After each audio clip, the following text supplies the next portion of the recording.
जय शिवराय मित्रांनो, बघा हे मकावर पडलेली आळी. एक फवारणी केली, आता कोणती फवारणी करावा हे नक्की कमेंट मध्ये सांगा बरं. असा प्रत्येक मोडाला आळी बघा. हे बघा ह्यात लपली आळी.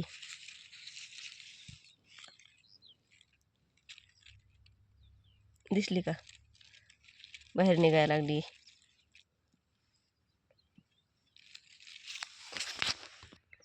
हे बघा सगळी मका आमची खाऊन घेतली आळ्यानी.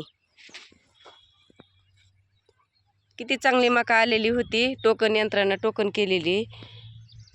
काय कळना गेलं, विघ्नच आहे कशावर पण. ज्वारीच्या पण 2-2 फवारण्या झाल्यात बघा. मकाची 1 फवारणी झाली. कोराजेन फवारलं होतं पहिल्या वेळेस, आता हे दुसऱ्या वेळेस कोणत्या फवारावं हे कळना गेलंय. दिसायला आली चांगली, पण खाऊन घेतली सगळी. एक सुद्धा पान नीटनेटकं नाही ह्याचं.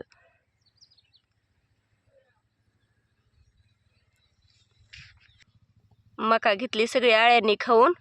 आणि धन बघा किती छान आलं ह्यातलं. म्हणलं उन्हाळ्यात कोथिंबीर खाण्यासाठी धन होईल म्हणून टाकले थोडं.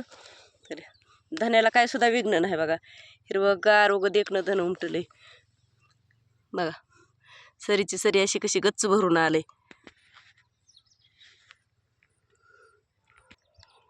मका घेतली आळ्यानी खाऊन, धन आले. एवढ्या 3च सऱ्या धन टाकले बघा. हे सुपर नेपियर गवत आहे आपलं. एक वेळेस रोटर केलं, एक वेळेस पाळी घातली. आतापर्यंत नव्हतं जरा बरं दिसत, आता चांगलं दिसायला लागले. एकदम छान फुटवा पण फुटलाय. जीवामृत पण सोडलं होतं ह्या गवताला. रासायनिक खत पण टाकले, त्यावेळेस जरा बरं दिसायला लागले. गायीसाठी लागते चारा भरपूर, ती वाढलं नाही त्यामुळं तर मुरघास घ्यायची वेळ आली आम्हाला. नसतं आम्ही कधी मुरघास घेत नसतात. बघा आंब्याला काय आंबे लागलेत आणि काय तवरच आहे. काय लई तवर होता बघा, गळूनच गेला सगळा. अजून पण गळतंयच. छान आहेत का आंबे? आवडले का? छोटे छोटे बी लावलेले झाडे ही.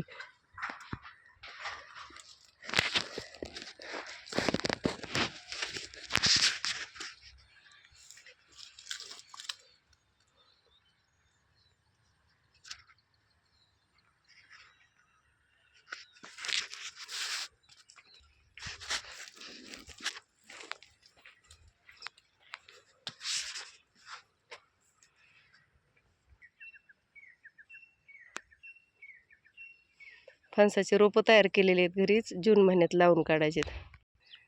बघा हे रेड नेपियर आहे. जसं माणसासाठी बीट गरजेचं आहे आपल्या आहारात, माणसासाठी रक्तवाढीसाठी बीट जसं गरजेचं आहे, तसं जनावरांना पण ही रेड नेपियर गरजेचं आहे बघा.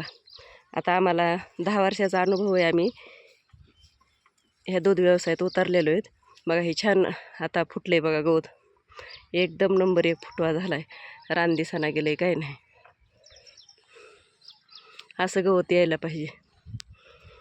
यंदा पाऊस काळ जास्त झाल्यामुळं फुटवा झाला नाही. एक वेळेस रोटर केलं, एक वेळेस पाळी घातली, त्यावेळेस कसं तरी गवत दिसायला लागले. छान रान हिरवगार दिसायले बघा. अजून किती फुटवा पाहिजे. मस्त यायचा नाही एवढा फुटवा आहे. कसलंच रान तर दिसत नाही, झाकून गेले सगळं.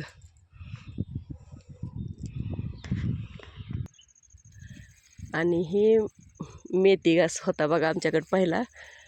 आता काय मेथी घास नाही बघा. माझ्या डोक्यापर्यंत एवढी हाईट झाली आहे मेथी घासाची. मेथी घास पण पाहिजे दूध व्यवसायामध्ये. एक पेंडी का व्हायना दुधाच्या गाईला चांगला आहे आपला आहारात मेथी घासाची. आपल्याला जशी भाजी मानती मेथी घासाची बघा. ह्याची हाईट किती झाली.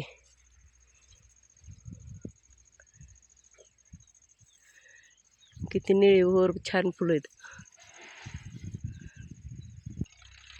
दूध व्यवसायामध्ये मेथी घास पण पाहिजेच. 10-5 गुंठ का व्हायना मेथी घास टाकायलाच पाहिजे. पेंड कमी लागती, शरीर चांगले राहते, त्यांचं आरोग्य चांगलं राहतं गाईचं मेथी घास टाकला म्हणजे.